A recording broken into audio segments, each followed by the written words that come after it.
Mais com Rádio. Olá, bom dia, seja muito bem-vindo. Estamos aqui começando mais um Mais com Rádio pelo YouTube. Você que está aí nos acompanhando, obrigado pela sua companhia. O Mais com Rádio de hoje está especial. Vamos falar sobre esportes, ou melhor, sobre os impactos da pandemia no esporte. E eu tenho dois convidados super especiais. Professor, educador físico e comentarista do Jogo Aberto aqui pela TV Band aqui no Piauí, professor Galba Coelho, mais uma vez, bom dia, bem-vindo. Bom dia, é um prazer a gente estar aqui nesse sábado ensolarado nessa nossa capital, né? Tendo a companhia de vocês, professor Ismael, prazer, Gil, um grande abraço. E vamos aí ver o que a gente pode discutir, pode contribuir com o nosso esporte. E para completar esse time aqui de comentaristas, eu tenho o prazer também, a alegria de apresentar para vocês ele que é professor universitário, advogado, apaixonado por esportes, é um dos idealizadores da Copa Lu Esportes aqui no Piauí. Ismael Silva, bem-vindo, bom dia. Bom dia, Gilberto, todos os telespectadores, né, que estão acompanhando aí pelo canal do YouTube. Deixar aqui meu abraço ao professor Iraildo, ao meu amigo Fernando, a toda a turma que faz aí a Conrádio. E, claro, cumprimentar aqui esse que é um dos nomes mais importantes do esporte no estado do Piauí, pelo relevante trabalho que tem prestado a esse segmento, né, que é o professor Galba, que todo mundo conhece, né? Então, para mim é uma honra estar participando desse momento aqui com vocês. Para nós é uma alegria imensa, Ismael, um prazer incrível ter os dois aqui, grandes apaixonados e conhecedores pelo esporte. Bom, gente, o programa são os impactos da pandemia no esporte.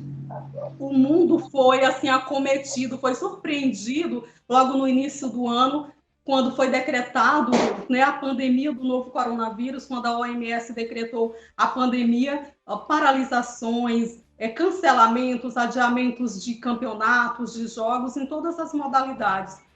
Eu já começo perguntando para vocês, quais os reais impactos dessa pandemia, professor Galba, no esporte nacional e especialmente no esporte piauiense?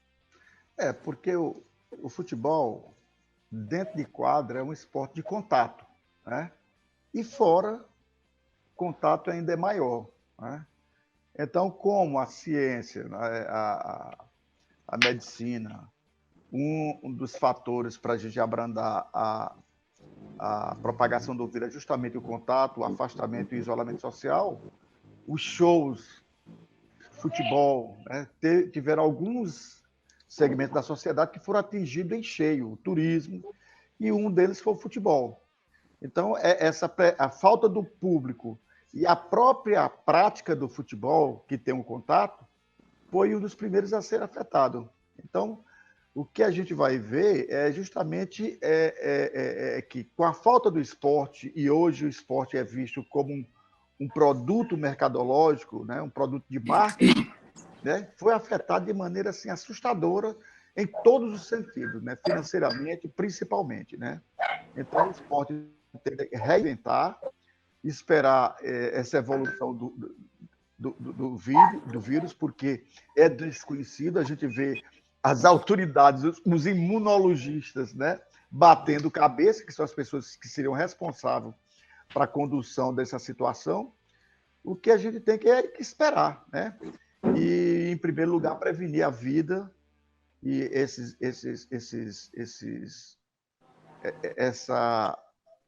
esse ataque do vírus e essa pandemia vai causar prejuízos incalculáveis em todos os segmentos, porque hoje nós temos que preservar a vida e promover o nosso isolamento. Ismael, você sempre tem um trabalho bem interessante, voltado, né, para essa questão social com o esporte amador. A gente vê que o esporte profissional, de uma forma geral, ele tem sofrido esses impactos. Ele também tem uma gravidade grande para o esporte amador, em especial aqui no Piauí? Gildene, essa é uma grande verdade, né? A gente faz essa análise e eu concordo com a análise feita pelo professor Galba, né, desse prejuízo incalculável que nós estamos tendo, porque a gente sabe que o esporte também é uma importante ferramenta de geração de emprego e renda, né? Sem falar nessa questão também do esporte amador, que é um ponto que você toca agora e que você tem acompanhado esse trabalho, por exemplo, da Copa Lu Esportes, que é um evento social, né? é um evento, digamos que amador, mas com cara de profissional pela questão da organização, mas que, na verdade, a gente acaba tendo esse prejuízo. Porque, por exemplo, nós tínhamos programado, né, para esse período de férias do meio do ano, agora do mês de julho, já era para iniciar agora, daqui a 2 semanas, era para estarmos aí na contagem regressiva, a nossa Cofalu Libertadores 2020. Mas em razão dessa questão da pandemia, e a gente, na verdade, tomou essa decisão, acredito que até de maneira muito sábia, os meninos, nós nos reunimos e conversamos, galera, não dá. Acredito que a prioridade nesse momento é a saúde, e nós não podemos colocar em risco a saúde das pessoas, dos atletas que participariam desse evento, e muito menos também, gente, a saúde da população, tendo em vista que a população abraça esse tipo de evento, que a imprensa abraça esse tipo de evento, que os patrocinadores abraçam esse tipo de evento. Então, a gente precisava ter esse cuidado, precisava ter essa responsabilidade na hora de tratar de um assunto tão importante que é o esporte, nesse caso específico nosso, o esporte amador.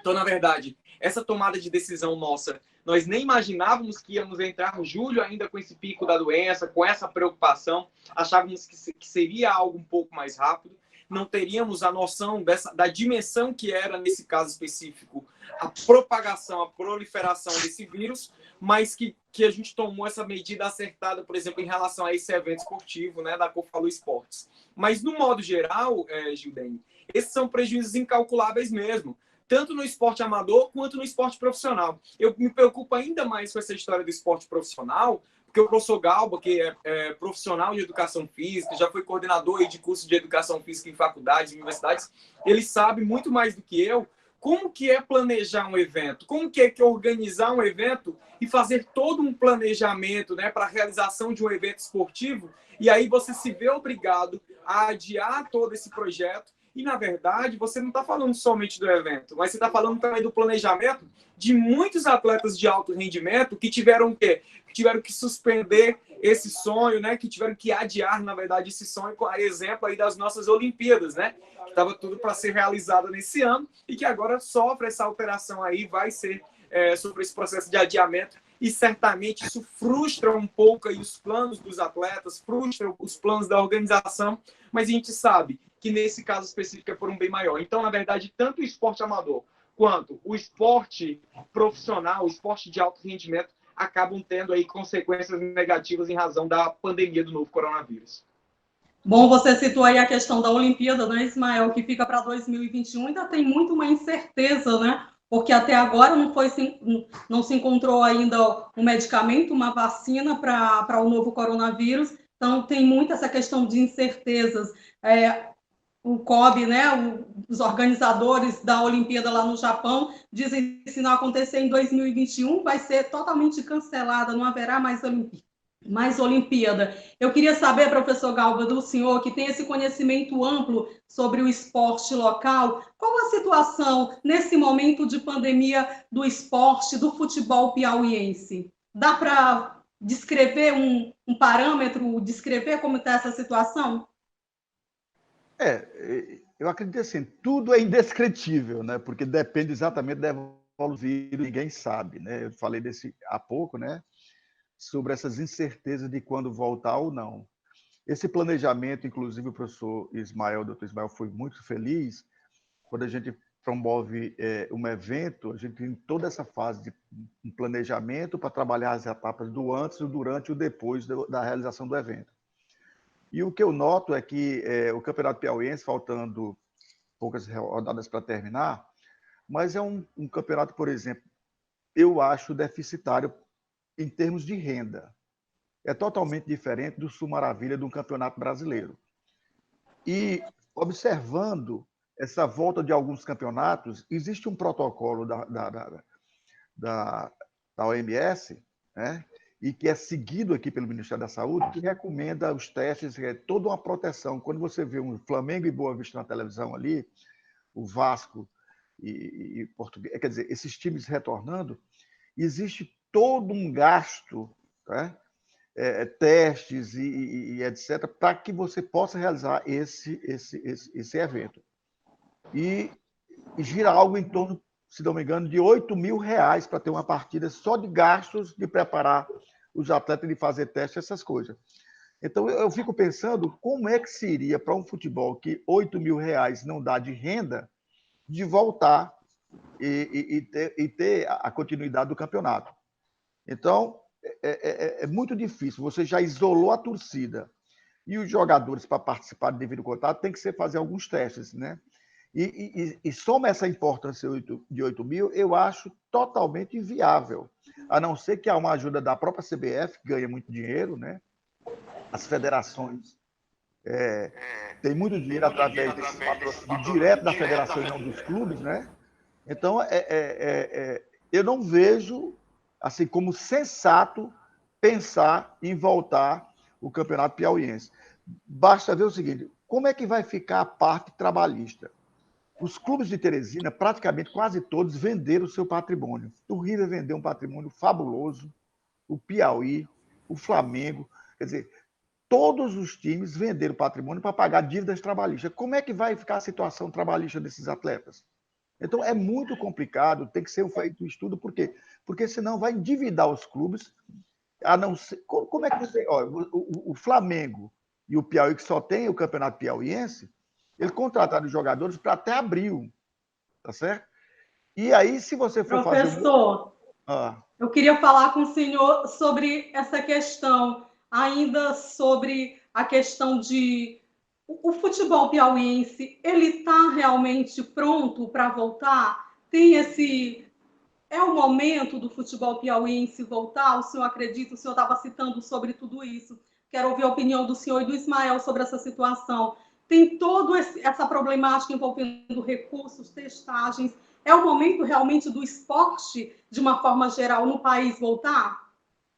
Eu particularmente, eu acho muito temeroso. O que é que vai ficar? Por exemplo, como é que vai ficar o problema trabalhista? Vai ficar mais uma dívida? Como é que o Flamengo, Piauí, como é que vai pagar, né? Como é que vai pagar os seus atletas? Porque ali são profissionais e tem que assinar carteira para você jogar um mês, né? Então, tem que ser pensado muito com relação a isso, essa volta. O River e o Altos já tem um campeonato da Série D. Tudo bem, você pode fazer esse treinamento, então, e os outros clubes? Então, é muito complicado, tem que ser estudado tanto a parte trabalhista como a parte financeira. Os clubes já estão endividados, o campeonato não é rentável. Então, por que não esperar alguns países, alguns clubes, algumas ligas decretaram o campeão conforme estava o resultado? E aí partiram para uma outra, né, no próximo ano.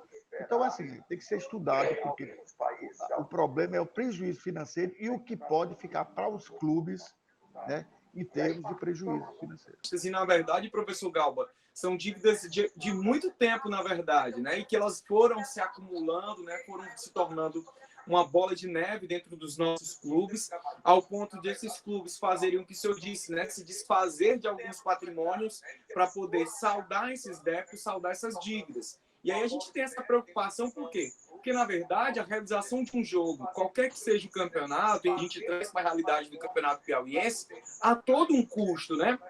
Há um custo em torno da estrutura, há um custo em torno da questão de bilhetagem, há um custo em torno da questão de assessoria médica, de ter lá uma ambulância. Tem, na verdade, uma gama muito grande de recursos que são investidos para a realização de uma partida de futebol.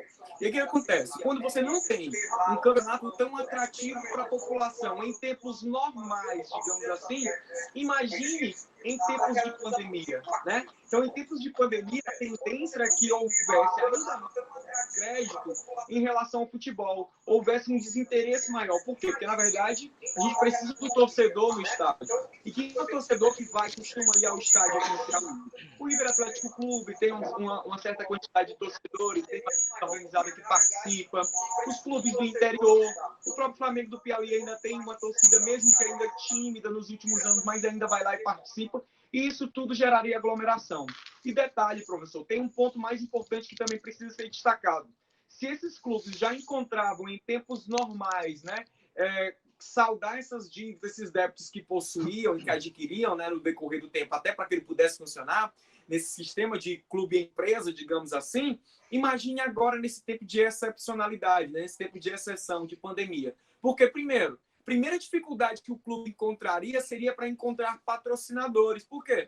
Porque as empresas que patrocinam o esporte boa parte delas estão o quê? Há 100 dias com suas portas fechadas, em razão de um lockdown, em razão de medidas restritivas de funcionamento.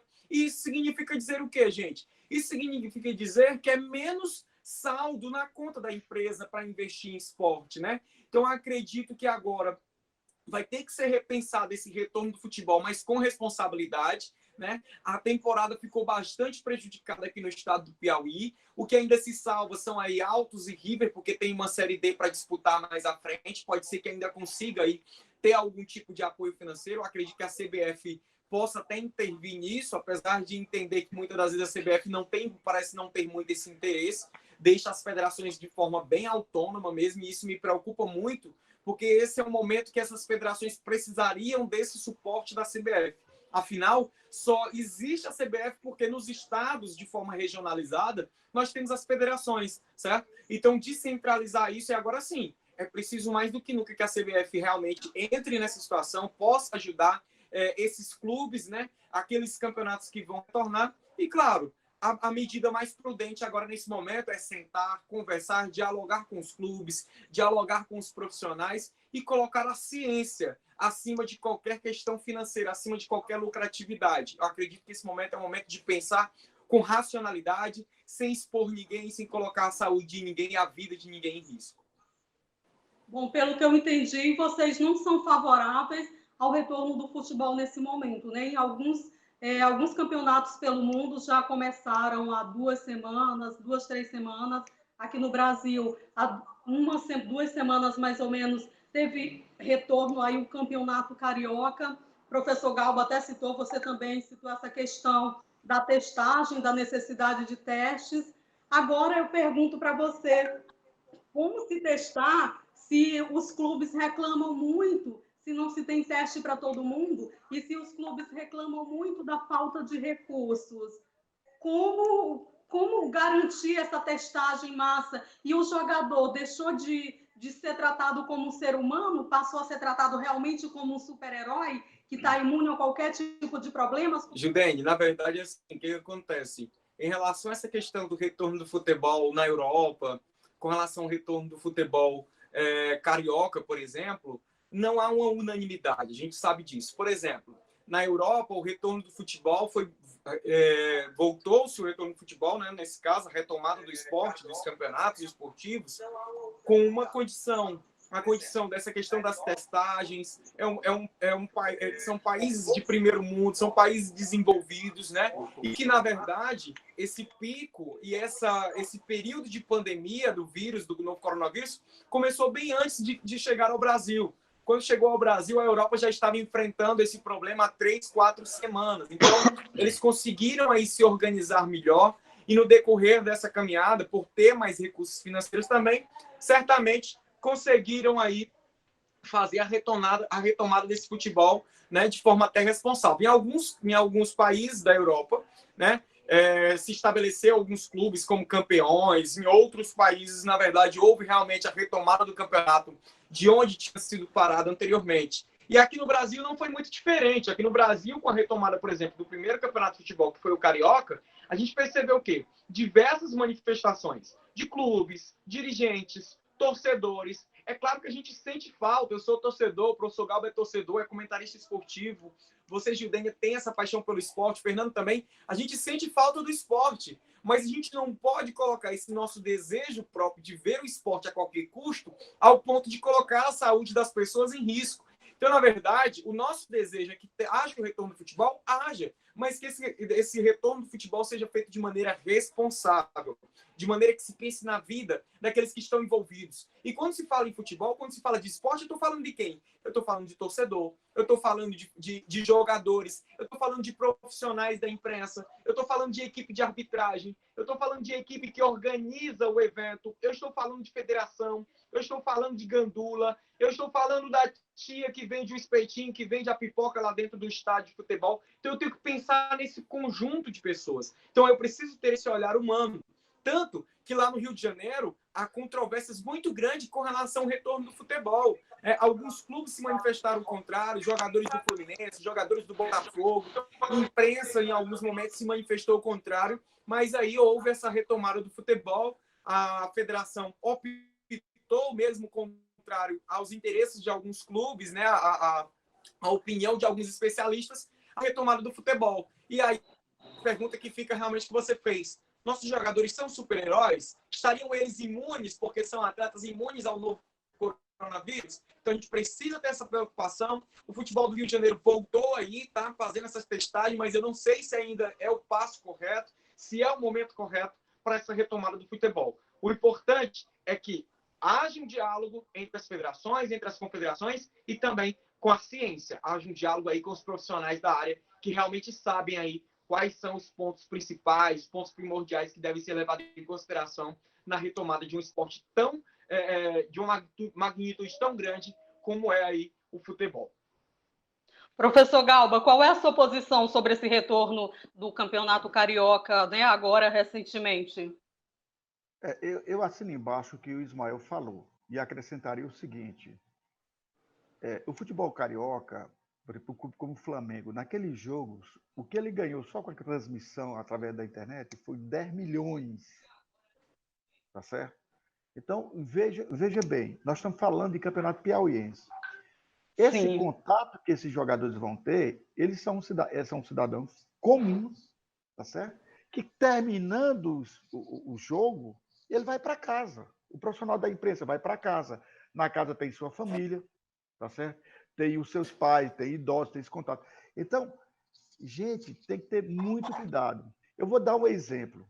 Todo mundo fala de volta da academia e tudo mais, tá certo? Das academias. Eu sou um profissional da área. Pois pode abrir todas as academias de Teresina. Eu não volto. Eu não volto para participar. Eu vou me cuidar. Eu vou dar preferência à minha saúde, à saúde dos meus familiares.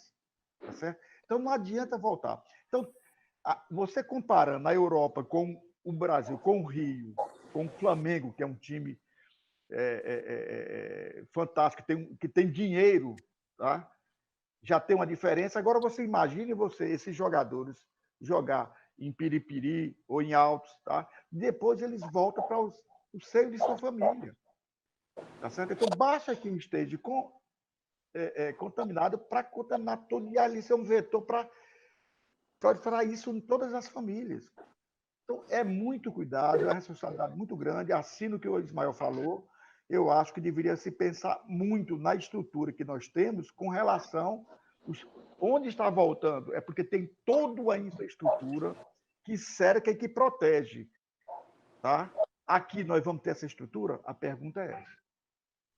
É uma questão para se discutir mesmo, para se analisar com muito cuidado, porque o importante é a vida, não é, Ismael e professor? Bom, a gente conseguiu um depoimento de um atleta que, assim, que é campeão por onde passou, que tem uma experiência grande. A gente vai acompanhar agora um depoimento do goleiro Rodrigo Ramos, falando um pouquinho sobre as suas preocupações sobre esse retorno do futebol. Vamos acompanhar. Bom, nós atletas, nós não somos super-heróis, né? Nós também temos os nossos medos, as nossas dúvidas, né? As nossas incertezas do que pode acontecer numa possível volta do futebol, né? Você voltando a treinar, a jogar, a estar reunido com os seus companheiros, né? É claro que o atleta tem uma imunidade maior, mas a grande preocupação é com relação aos nossos familiares, né? Nós temos esposas, filhos, mães, pais, e muitos jogadores, né, na sua grande maioria, tem aí alguém na família, né, no grupo de riscos. Então, a grande preocupação passa a ser a nossa família, você levar essa doença para dentro de casa, né, trabalhar, treinar, jogar e de repente, né, levar isso para as pessoas que têm aí, que estão no grupo de risco da sua família, né. Aqui no Maranhão isso já aconteceu, né? Atletas já levaram isso para os seus familiares. Tem um amigo meu que, inclusive, o pai veio a falecer devido a essa doença e foi levada, né, de fora para dentro, né, da família. Então é uma situação bastante preocupante, né? Com relação ao futuro do futebol piauiense, eu acho bem complicado o futebol piauiense conseguir seguir esses protocolos, né, que a CBF tem colocado para as federações e para os clubes. Isso gera um custo muito grande e a grande verdade é que a maioria dos clubes piauienses estão passando por um momento muito difícil, né? Financeiramente, não só os clubes piauienses, eu acho que a grande maioria dos clubes da série C e D vem passando por grandes dificuldades e eu acho muito difícil a própria federação, a CBF, conseguir implementar, né, esses protocolos, né, aí de uma possível volta do futebol piauiense. Então é preciso que se tenha muita responsabilidade nessa volta, né, tanto da federação quanto dos clubes, da CBF, para que esse novo normal possa trazer benefícios para todos, atletas, federações e clubes. Isso nos preocupa muito, mas eu tenho certeza e espero em Deus que essas coisas se resolvam o quanto antes e o futebol, né, de uma forma geral, possa voltar ao seu normal. Mais com rádio. Bom, a gente ouviu aí o depoimento do Rodrigo Ramos, né, um atleta super experiente, um goleiro campeão por onde já passou e demonstra exatamente isso que vocês acabaram de falar, né, professor Galba e Ismael, sobre essa questão, a preocupação com a saúde, que é o mais importante para os atletas, né, que também são seres humanos, não são super-heróis. O professor Galba citou, e você mesmo, Ismael, citaram anteriormente, sobre a questão do Flamengo ter transmitido o seu último jogo pela TV Fla, né, pela sua TV. Eu queria já citar com vocês, eu sei que esse é um tema bem polêmico, mas que dá para a gente fazer um dia inteiro de programa, mas eu queria citar com vocês essa questão sobre a medida provisória 984, que garante esse direito aos clubes de transmissão. Como é que vocês veem isso? Essa medida provisória que garante esse direito de transmissão para os clubes, é uma alforria para todos os clubes ou não é bem isso? Eu começo com o senhor, professor Galba. Eu devia começar com o Ismael, que é jurista, mas tudo bem. É de propósito, professor. Depois o Ismael faz o fechamento da parte jurídica, viu? Pois bem, assim, eu vejo o seguinte, existem algumas coisas, não sei se eu estou falando certo, depois me corrija, professor Ismael. Por exemplo, se existe um contrato anterior e as pessoas ganharam, veja bem, eu estava vendo ano passado que o Cruzeiro, depois daquela crise, quando foi olhar, ele já tinha vendido o direito de imagem 2 anos que virão do Campeonato Brasileiro. A Globo tinha comprado o direito de imagem.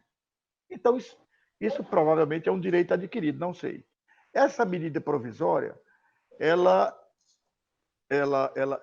fala o seguinte, que o mando de campo, os times que estão no mando de campo, ou seja, que vão jogar, se o Flamengo tiver o mando de campo daquela partida, ele pode negociar com quem quiser. Tá certo? Eu acho que a única dúvida é esse lance jurídico, né? Se, por exemplo, já foi vendido, a federação vendeu, ou os clubes venderam, não tem como desfazer um contrato, porque houve um investimento e um contrato deve ser, eu não sei, doutor Ismael, como é que fica essa parte do direito adquirido? Se tem que devolver, como é que vai ser isso? Porque, na realidade, o Cruzeiro e o Vasco já receberam 2 anos para frente o dinheiro do direito de imagem do time do Campeonato Brasileiro para pagar exatamente essas dívidas atuais. Tá certo? Como é que fica, então, quem comprou e quem gastou aquele dinheiro para comprar? Primeiro ponto. Bom, Segundo, é que realmente, quando o clube tem essa alforria, como você falou, eu me lembro que no Campeonato Brasileiro, em vários campeonatos, por exemplo, o Flamengo vai jogar com, digamos, com o Palmeiras. E aí eles vendem para jogar lá em Brasília. Então, eu acredito que é a mesma forma, você ter a autonomia de você, porque o clube é uma empresa, de você fazer dinheiro, porque os custos são muito grandes para você manter um time. Então, assim, quando você permite que se faça o mando de campo, então o Flamengo vai jogar com o River aqui, tá certo? É aqui no Piauí. Aí o Flamengo chega e diz, olha, River, você vai ganhar quanto lá? Eu vou ganhar 1 milhão. Bom, eu te dou 1,5 milhão para você vir jogar aqui. O River tem o livre-arbítrio de optar por isso. Então, já se começava a ter isso, a dar uma prioridade aos clubes e ele ser visto, encarado como empresa. Tá certo? Então, assim, como é uma coisa nova, né, eu acho que traz uma série de implicações jurídicas, mas que para o clube, para os clubes, não deixa de ser uma carta de alforria. Isso é o que eu penso com relação a uma coisa nova, mas a gente não teve um estudo ainda a fundo quais são as repercussões jurídicas e financeiras no caso dessa PE. Bom, a medida provisória 984, né, é um dos impactos, pode ser considerado um dos impactos aí da pandemia, não é, Ismael? Porque foi editada agora pelo governo federal, muitos chamam aí de MP do Flamengo, e só para contextualizar aqui, a Globo, né, que é detentora dos direitos dos campeonatos estaduais, em especial do Campeonato Carioca, anunciou na última quinta-feira que suspendeu, né, cancelou a transmissão dos jogos finais do campeonato, ou seja, porque o Flamengo violou aí uma cláusula do contrato. O Flamengo não tinha assinado, né, nesse grupo aí dos 11 clubes, não tinha assinado, mas não poderia transmitir os jogos porque o outro clube, no caso, fazia parte desse grupo de exclusividade da Globo. Aí eu te pergunto, Ismael, é realmente considerado uma carta de alforria? Tem muitos problemas, os clubes de menor expressão, que têm menos torcida, são beneficiados, são prejudicados com essa MP? Como é que fica? Olha, na verdade, a gente precisa ter os dois olhares, né? O olhar jurídico e o olhar, às vezes, até de torcedor, né? Com o olhar de torcedor, a gente olha e pensa justamente nessa ideia da carta de alforria, né? Com relação à liberdade maior, a essa ideia do clube e empresa, como o próprio professor Galba destacou na sua fala, né? Das empresas terem essa liberdade. E nós sabemos o seguinte, quem é que regula essas ações, esses contratos? Quem é que regula essas liberdades, essas autonomia privada? O direito privado, ou seja, o direito civil. É o direito civil quem faz a regulação, o direito civil quem dita as regras desses contratos. Então, o que acontece? Pelo lado do torcedor, eu diria que é uma democracia, digamos assim, de eu ter a liberdade se quer assistir pela TV ou se quer assistir pela internet, né? De democratizar o esporte. Tudo bem, mas a gente precisa pensar também nos impactos jurídicos que isso pode ensejar. O professor Galbo falou aí na questão do direito adquirido, né? Contratos que foram assinados e que tiveram cláusulas aí por aí rompidas, né? Nesse caso específico. Então me preocupa muito. Por quê? Porque, na verdade, isso pode também gerar um prejuízo financeiro para os clubes. Como assim, Ismael? Então pensa comigo o seguinte, é um ato jurídico perfeito, digamos assim. Como assim um ato jurídico perfeito? Ora, o Vasco, o Cruzeiro, como foram os exemplos que o professor Galba trouxe aqui, assinaram um contrato com a emissora de TV para transmissão, né, com relação aos direitos de imagem. Recebeu, inclusive, de forma antecipada, por quê? Porque havia muitos débitos, né, e precisa saldar esses débitos. E, às vezes, até no desespero, assinou esse contrato. Por que o ato jurídico é perfeito? O ato é jurídico perfeito por quê? Porque as partes são capazes, ou seja, o clube é uma pessoa jurídica capaz, a empresa, né, a emissora, também é uma pessoa jurídica capaz, o objeto do negócio é plenamente legal, é possível que haja, nesse caso específico, por mais que estejamos falando de direito de imagem, né, direito fundamental, mas é possível se estipular aí um valor com relação à questão de uso temporário, não é de uso definitivo, ninguém vai transferir a imagem de forma definitiva para outra pessoa. Então, o negócio jurídico, na minha visão, foi um ato jurídico perfeito. Preencheu todos os requisitos. Agora, a minha preocupação está justamente nesse rompimento dessas cláusulas. Por quê? Porque a medida provisória 980 trouxe uma liberdade além daquilo que a gente poderia imaginar. Porque uma coisa é eu permitir trazer algumas permissões nessa medida provisória para os clubes nesse período de pandemia, fazer algum tipo de transmissão, mas nessa mesma medida eu estabelecer que seria necessário que, no caso dos contratos já vigentes, que houvesse uma obediência, no máximo o quê? Uma flexibilização.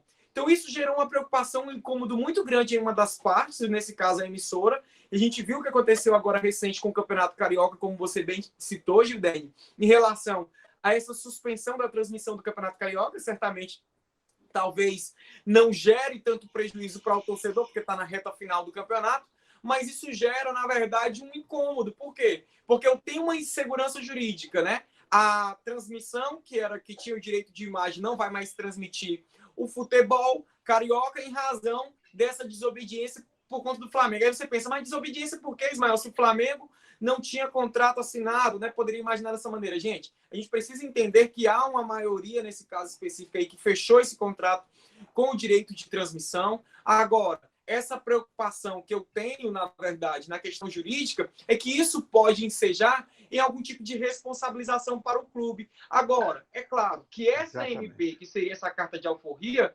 pode ser aí, na verdade, a carta na manga desses clubes para se defender, dizer assim, opa, peraí, nós estamos fazendo de acordo com a lei. O clube não pode esquecer também que havia um contrato pré-assinado, que ele assinou com base na sua autonomia, que ele teve a liberdade e de que a emissora não chegou lá colocando a faca no pescoço do clube, dos dirigentes, para que ele assinasse. Assinou de plena vontade. Então, acabou tendo aí, gerando uma responsabilidade futura e que agora se vê aí essa responsabilidade sendo quebrada e talvez aí, Judene, pode até imaginar que para os clubes seja mais rentável. O professor Galba deu uma informação aí que eu não estava ciente dos valores, mas que o Flamengo arrecadou aí em torno de 10 milhões de reais com essa transmissão via YouTube. Sim. Tudo bem, maravilha. Isso é importante para os cofres públicos dos clubes? Sim. Para os cofres particulares, perdão, dos clubes? Sim. Mas nesse caso específico, quem é que vai se beneficiar? Quem retornou ao futebol e quem tem uma estrutura para fazer uma transmissão como essa. Agora, imagina comigo aqui o Picos, nada contra. Estou falando de dimensão com relação à estrutura de clube. Picos é até um clube que eu tenho um carinho. Pega aqui o Timão Esporte Clube. Vai ter condições de fazer uma transmissão e arrecadar via YouTube? Não vai. A gente sabe que são realidades totalmente distintas. Então, acaba favorecendo os clubes de maiores torcidas, isso é fato, mas a gente tem que pensar também que isso pode ensejar em responsabilidades jurídicas e prejuízos financeiros para esses clubes se não souberem aí se organizar em relação a esse ponto, tá bom? Ismael, Bom, eu queria... Ismael, sim, professor, à vontade. Eu disse que isso dá uma discussão grande. Eu queria só acrescentar algumas coisas. Assim, quando você tem um contrato, e o Ismael sabe mais do que eu, você tem umas cláusulas de um rompimento unilateral e seja multas, né? Então tem que ver como foi que foi feito esse contrato. Porque, veja bem, se você romper esse contrato, a federação rompeu, não sei se a federação entrou, se o clube rompeu, ele tem algumas penalidades, né? Então, você assina o contrato e diz, ó, em caso de rompimento unilateral, né, a multa vai ser em tantos por cento, alguma coisa nesse sentido. Então, é assim, você vê como é que foi feito esse contrato. Não, é como o Ismael falou, ninguém chegou lá e botou a faca no pescoço para Cruzeiro, Vasco, os times assinarem. Eles tinham todo esse direito, foi assinado por toda a diretoria, por Conselho Fiscal e etc. Então, tudo legal. Agora, no caso de rompimento, como é que vai acontecer? Qual é o valor dessa multa? Tá certo? Então, é muito a grande verdade, professor Galba. É muito complicado. Bom, gente, vocês estão percebendo que aí essa questão... Olha, a gente pode fazer um programa inteirinho só sobre essa MP 984, sobre essa discussão, colocar mais gente no debate, não é, Ismael? Mas você queria concluir, porque isso gera muita discussão, muito questionamento mesmo. A grande verdade, Gildene, professor Galba, é que a rescisão unilateral de um contrato desse enseja em multa, enseja em prejuízos, né? E nesse caso específico, o prejuízo é para quem? Para aquele que resolveu rescindir unilateralmente, ou seja, para o clube que resolveu rescindir, ele está por conta e risco. Isso em períodos normais.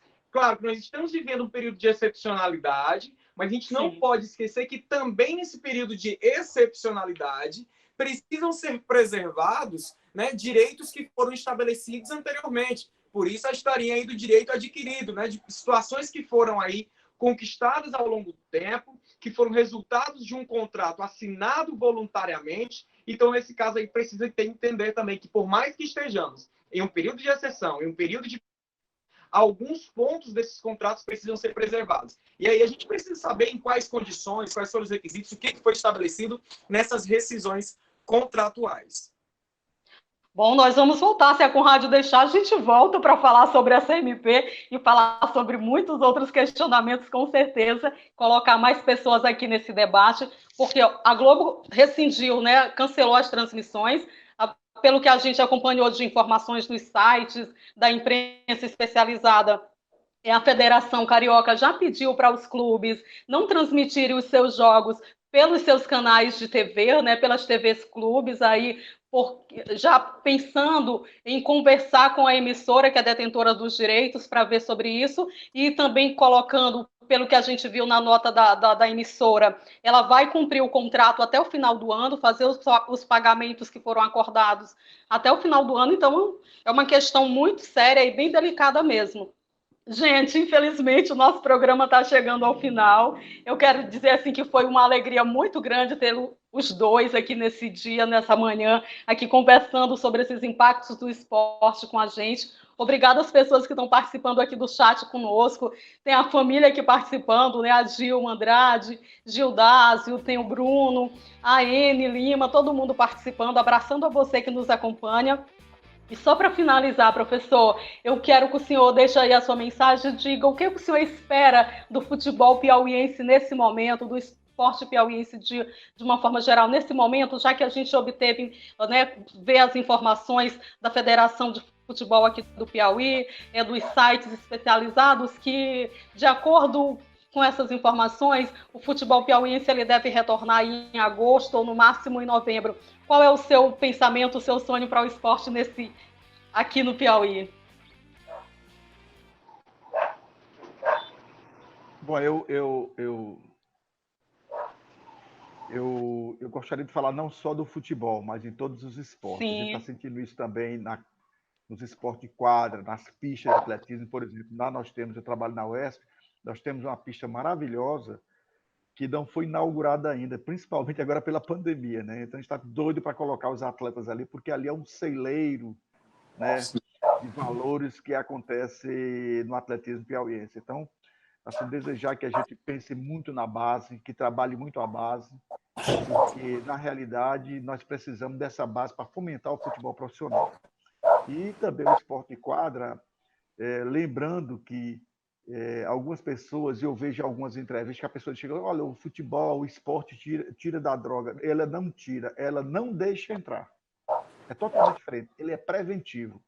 Então, que os dirigentes nossos, né, e os nossos legisladores pensem mais na volta do nosso esporte, na escola principalmente, que a escola é o local mais democrático que existe em uma cidade e ela está presente em todos os bairros, né? Não adianta você ter um ginásio numa escola e sábado e domingo ele está fechado para a comunidade. Então, a gente tem que repensar esses espaços esportivos da cidade para que a gente possa, inclusive, fomentar o nosso futebol profissional, né? E aproveitar também para parabenizar aí o nosso amigo Ismael, né? Eu tive lá junto com a Champions League, né? Fanático Champions League. É um evento fantástico, uma criatividade maravilhosa, sabe? Para um público carente que precisa daquele tipo de incentivo. É um exemplo de como as pessoas, quando querem, dá para fazer, independente de poder público e tal. Você vai à luta e consegue. Então, Ismael, eu queria parabenizar por aquele evento maravilhoso, um dos maiores eventos que eu já presenciei. E olha que eu tenho 20 anos de praia aí, andando em todos os bairros, pelo nível de organização. E queria desejar também a você sucesso na sua nova empreitada, tá? Então, eu queria agradecer também a Conrádio pelo convite, estamos à disposição. E aqueles elogios que eu sei tudo, pelo amor de Deus, não digam isso. Eu só sei que não sei tudo, né? E eu estou sempre aprendendo. Por isso que agora, depois de tanto tempo, né, eu estou buscando, através da Conrádio, essa parte da comunicação, que na realidade nós somos professores e o professor é um ato de comunicar, né? E agora eu estou nessa outra empreitada que seria, no caso, a comunicação, né? Então, eu queria agradecer mais uma vez o convite. Estamos sempre à disposição para ter um debate e para encontrar pessoas maravilhosas. Grande abraço a todos. Nós é que agradecemos, professor Ismael, e você que tem esse trabalho incrível, né? Você com a Cofalu Esportes, organizadores da Cofalu, organizando campeonatos de futsal que já são conhecidos, na verdade, nacionalmente, como é o caso da Fanático Champions League, e o esporte tem esse poder transformador, né? De fomentar a realização dos sonhos, né, desses jovens, dessas crianças, adolescentes que estão naqueles lugares mais longínquos. Fala pra gente qual é o seu sentimento, a sua emoção de estar levando essa esperança para esses jovens através do esporte, a sua mensagem. Primeira coisa que eu quero aqui é deixar bem claro que, na verdade, eu falo esportes, não é o Ismael, é um time, é uma equipe, nós somos um grupo muito unido, muito determinado e sonhador. A gente sonha em mudar a realidade de inúmeros jovens da nossa comunidade, da Grande Santa Maria, por meio do esporte. E como o professor Galba falou muito bem, eu volto a assinar embaixo o que ele disse, no sentido de que o esporte não tira ninguém das drogas. Ele não permite, regra geral é isso que acontece, ele não permite que ele tenha acesso a esses caminhos tortuosos que a vida oferece, que a sociedade oferece por aí. Então, na verdade, é um instrumento que auxilia e que ajuda nesse processo de educação, nesse processo de formação cidadã e desse projeto também que é, de forma geral, social. Então, a gente precisa ter essa preocupação. Mas para que nós tenhamos essa preocupação, professor Galba, eu sempre digo, é importante que nós tenhamos parceiros como, por exemplo, a própria Conrad. A Conrad é um dos canais de comunicação, uma escola de comunicação que abraçou o projeto da Cofalu Esporte. Eu posso citar aqui, peço permissão para citar, a própria TV Band Piauí, por meio do Luan Leal, por meio do professor Galba, que foram pessoas que acreditaram nesse projeto e que esse projeto acabou se tornando nacional. E eu digo mais, aqui não é porque o professor Galba, não estou aqui com puxa-saquismo, eu já conheço o professor Galba há muito tempo, passei um período, nunca joguei nada, mas passei um período jogando vôlei lá na CEMEL com o professor Mano e o professor Galba, à época, era um dos grandes, e é um dos grandes nomes do vôlei piauiense, do esporte piauiense. Então, na verdade, o que acontece? Ele tem aí o seu trabalho, o seu legado. E do que a gente precisa? De um poder público mais preocupado com o incentivo, com a promoção, com a inserção e implementação de políticas públicas voltadas para o esporte, com uma preocupação maior. E muito mais do que isso, professor Galo, eu costumo dizer que é o seguinte, os gestores do nosso esporte piauiense, seja de qual for a federação, seja do futebol, seja do badminton, seja do atletismo, de qualquer federação, os gestores de clubes empresariais e de clubes privados, precisarão, pós-pandemia, se reinventar. Precisarão pensar e repensar a forma de fazer o futebol, a forma de fazer o voleibol, a forma de fazer e promover o badminton, o atletismo, enfim, os mais diversos esportes. Por quê? Porque não mais será possível repetir o que vinha sendo feito anteriormente, sem dar essa valorização ao atleta, sem pensar nesses períodos de excepcionalidade. Então, a gente precisa gerir com responsabilidade e ter essa preocupação com o atleta, sobretudo, professor, reitero o que o senhor disse, com a base do nosso esporte, que é realmente quem vai futuramente representar o nosso futebol, representar o nosso futsal, o nosso voleibol, o nosso badminton, enfim, as mais diversas modalidades esportivas. O atleta só precisa de um pouco mais de incentivo, um pouco mais de apoio, para que nós tenhamos aí realmente não só atletas de alto rendimento, mas que nós tenhamos aí grandes cidadãos sendo formados com essa união entre educação e esporte. Então fica aqui a minha gratidão à Conrádio pela oportunidade de participar desse programa. Deixo aqui as minhas felicitações a toda a família Conrádio, não só pelo apoio aos eventos esportivos, mas também pelo apoio aos eventos, por exemplo, com relação aos projetos relativos à pessoa com deficiência, a mulheres com visão, né? Inúmeros projetos aí que são encabeçados pela Conrádio e que, na verdade, digamos, não era responsabilidade da Conrádio. Essa é uma responsabilidade do poder público, mas que a Conrádio abraçou, porque a Conrádio tem essa responsabilidade social. Deixo aqui meu abraço, professor Galba, agradeço pelas palavras carinhosas, é recíproco esse sentimento de respeito e admiração pelo seu trabalho em prol do nosso esporte do Piauí e em prol da nossa educação. Um grande abraço a todos e obrigado pela oportunidade. Gente, que alegria, eu que agradeço demais a você, Ismael, a toda a equipe Cofalu, parabenizo aí pela realização da Fanáticos, pela Libertadores que está chegando, mais movimentos aí interessantes para o esporte local, para o futsal, para essa galera, que o jovem possa realmente ter a possibilidade de realizar os seus sonhos, seja através do esporte, através da educação, através de vários níveis, porque o importante é a gente dar essa possibilidade para que as realidades se transformem para melhor, né? Obrigado, professor Galba, pelo carinho.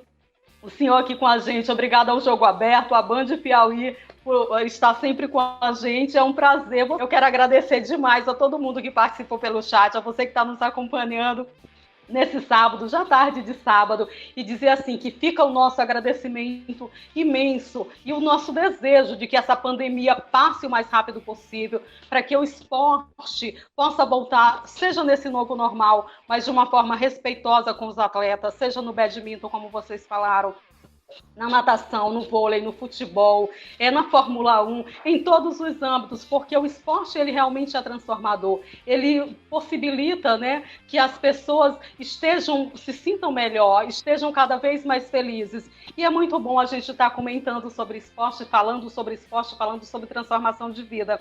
Obrigada, a gente agradece demais a Conrádio, agradecemos a você, Ismael, a você, professor Galba, ao Fernando Nepomuceno, produzindo aqui o Mais Conrádio de hoje, e muito obrigada a você em casa, gente, um beijo, bom sábado, ótimo final de semana, e até o próximo programa, se a Conrádio nos permitir. Tchau, tchau, obrigada.